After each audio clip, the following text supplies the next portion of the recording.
Welcome to The Human Element, presented by Whisk. I'm your host, Barb Biden, and in each episode, I sit down with CHROs and senior HR leaders to explore how AI, innovation, and human insight are reshaping the future of HR.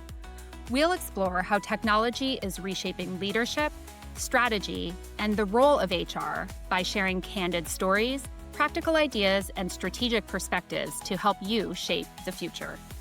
The Human Element is brought to you by Whisk, the leader in agentic HR and creator of Harper, the world's first AI HR generalist.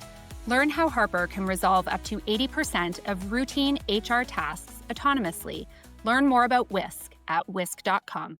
Today, I am joined by Larry Ott, and Larry is the Senior Vice President and Chief Human Resources Officer at Cooper Standard, where he leads global HR strategy and people operations.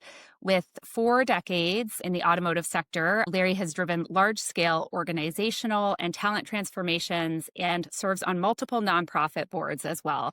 Larry is known for his practical approach to agility, adaptability, and people-led change. So thank you so much for joining me on the podcast, Larry. Thanks for having me. I love a good practical solution. So let's start there. How do you see AI actually changing HR in the next 12 to 24 months? I don't necessarily see it changing HR significantly in the next 12 to 24 months, but I would add it really depends on the start point of the organization. I start with structure.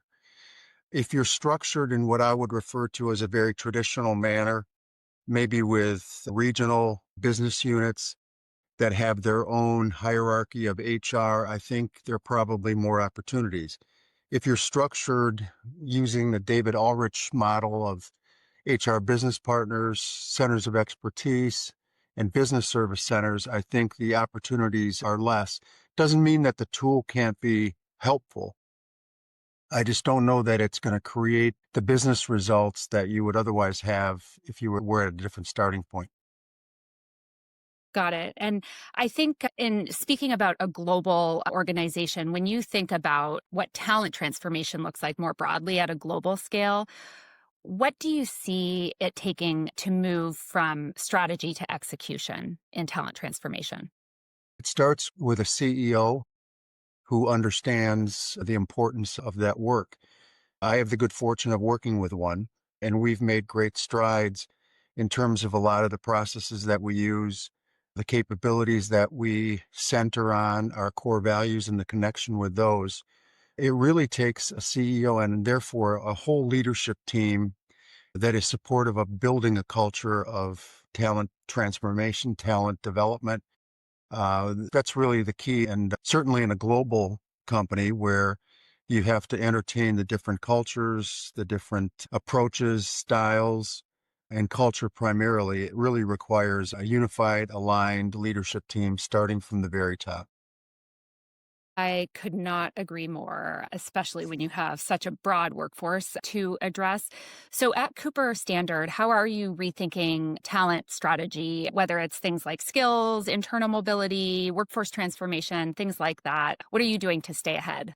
One of the things we're doing right now, and we're at the early stages, is we really want to change the language that we use to a degree relative to leadership roles and start by talking about roles that are leaders of others, then leaders of leaders, and then functional leaders, product line leaders, business unit line leaders, and then ultimately an enterprise leader. So we're really starting to change the language and I think do a better job of identifying the differences in all of those roles, the capabilities that are required for each, and then how you help people transition. I think we've all experienced situations where the best steward becomes a leader, but that person doesn't necessarily understand that leading is the key part of their job, not just a sideline. And I think we've all heard people say, I just don't have the time to spend with my people, when in fact, being a leader, the key part of your job is spending time with your people. So that would be my response to that. It's critical that everybody understand the role, and it's critical that they understand how you transition from one to the next. And how are you helping leaders better understand what they're stepping into? Because I couldn't agree more, right? We see so many leaders moving into roles because they're the best doer, right? And I strongly believe that helping them to understand what they're stepping into before they step into it is critical. How are you managing that? We've long had the educational approach to that. Here are the courses that we want you to take and we want you to involve yourself in. Here are some onboarding tools for people as they make that change into a leadership role. I would say that we're going to redouble our efforts there because despite the best efforts, it really takes the leader of that person supporting that transition and that movement. We will probably start to require certain things. Almost here are the things that you need to do as you assume this role right at the outset, and they're going to be mandatory.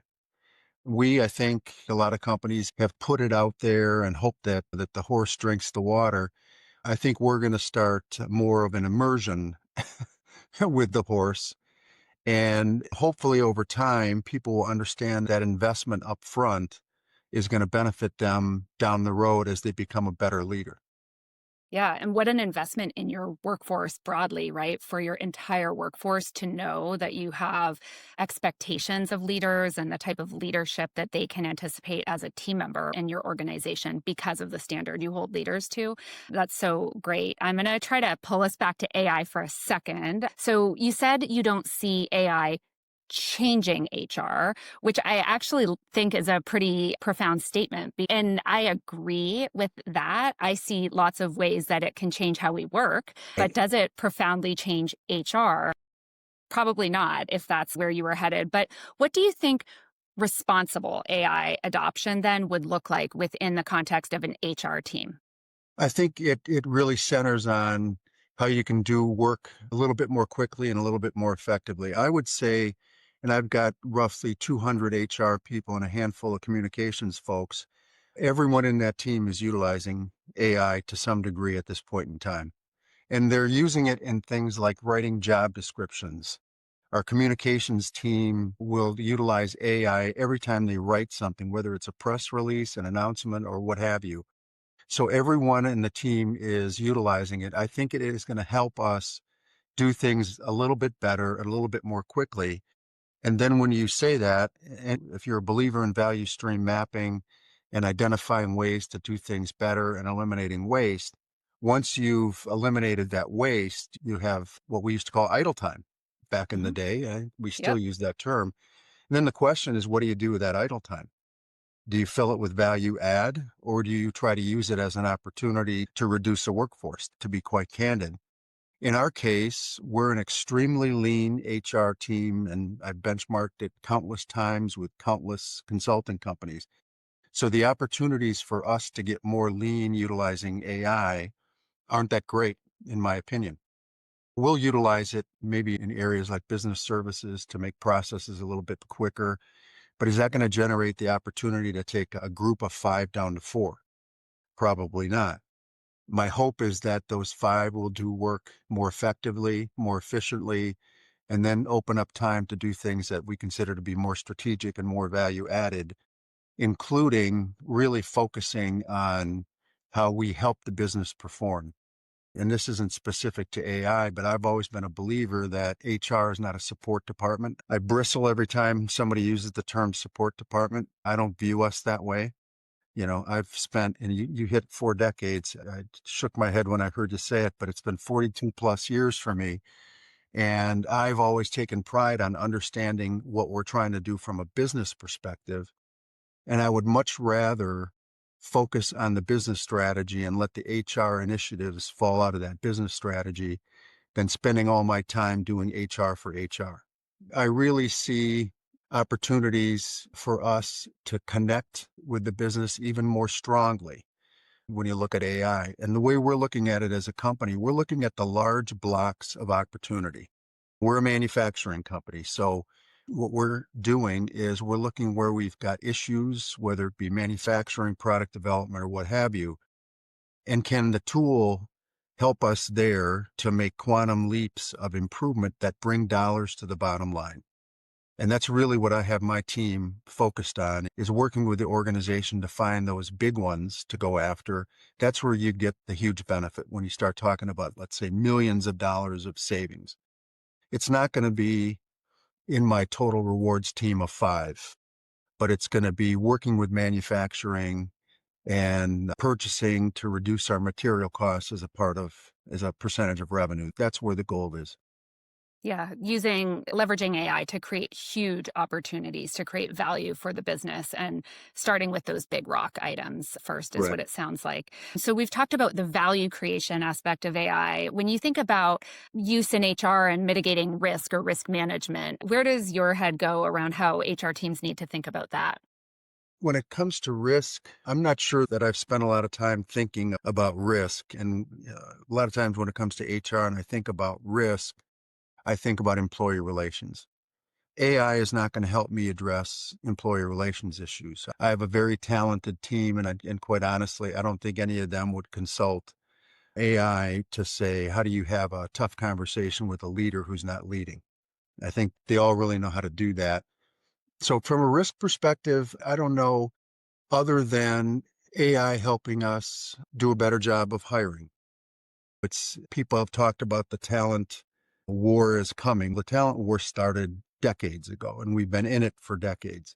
So the ability to use AI to build better job descriptions, make our opportunities look more attractive, and do that quickly, I think can help us obviate some of the risk associated with the talent war. Totally. And it's like what you're talking about ties back to using your human workforce, right? And the intelligence within our great teams to manage the items that are the riskiest, like ER, which you're not going to ask AI to do in the same way. And then keeping the AI focused on some of the more routine tasks that just speed us up. And those are not the risky tasks based on what you're saying, which I would wholly agree with, is we still need our teams to be there to focus on the stuff with higher risk involved, but that really isn't everything. It's some really key and important things like employee relations. When you think about moving into what is sounds like with some of the big rocks that you would hope to achieve in manufacturing and places where you can implement AI, what are the ways that you're thinking about to build adaptability and agility within your broader team, within the leaders within your team, within the workforce? It starts with all of us as leaders understanding what it really means and what the tool really means. It's interesting from a timing perspective because we have our senior leadership, or we call it the global leadership team meeting next week, and we're going to talk about AI. When I think about agility and adaptability, every person we hire ought to have, as part of our interview process, we ought to talk about AI. And we should not be bringing people into the organization who can't spell it, who don't understand it, and don't feel like using it, because it is going to be a tool. And I equate it to back in the day, and I can remember this, you can't remember this, when handheld calculators arrived. It changed how we do work. AI can change how we do work. So it really starts with a leadership team. And sometimes, to be honest, that's a little bit more difficult when you're 4 decades in than it is when you're somebody who's much, much younger and has grown up with technology that I didn't grow up with. It really starts there. And we have to have an appreciation for what the tool is. We can't be afraid of it. I've stuck my toe in the water, found it to be very helpful and very quick. You still have to have a check on the system, and you have to make sure that what's coming back to you makes sense and is reasonable and logical. But it really starts with the leadership team, making sure everybody understands the importance. What was interesting with us is we had a huge demand when ChatGPT became such a noteworthy thing. There were security issues that caused us concern, so we built our own. But we literally had people in every function asking, when can we have a tool? When can we use it? In my function, I put together a small, not that small, but a think tank of 20 people, and they are on a daily basis generating opportunities for usage. And then the key is, if it makes sense, get that best practice spread quickly and take advantage of it. Those are some of the best practices that I've been hearing shared. You talked about even during hiring, right? And there's lots of debate right now around what are the right questions to ask employees coming into the organization. And where I'm hearing a lot of leaders land is just around like an intellectual curiosity around it, like a willingness to be open, a willingness to try. It's not depth of knowledge, but it's certainly the opposite of resistance, at least, right? Like a willingness to see how AI can be leveraged to just help make their work life better. That's certainly how I know I'm talking about it with my team right now, too. I could dive in deep, especially around some of the global initiatives, but this time flies by. So I'm going to hit the lightning round. A few questions for you there. What is one misconception that you think leaders have about AI in HR? That it's going to be a solve everything. And I talked to another CHRO this morning who had an extremely different view of AI than I do relative to where the advantage would be in HR. And I consider it a misconception. And if she hears this, she doesn't dislike me. But like I said, I don't see great opportunities for true business performance and savings in areas like the back office, transactional work. I Mhm. think there's a misconception that this is going to solve all of those issues that you may have. We've done a lot of things in those areas already relative to automation, and AI isn't automation as we would know it. So I think the biggest misconception, I think, is this is the new cure-all pill, like other things that came before it, Yeah. laptops, phones, you name it, computers. I think that's the biggest misconception. Yeah.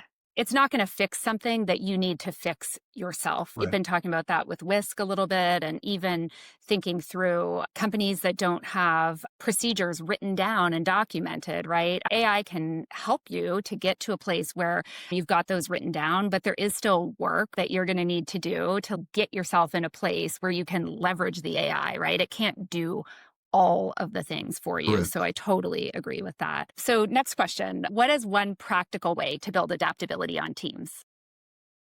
Adaptability on teams in general, or In general. Yeah. let's see, one tool to build adaptability, expose them to it.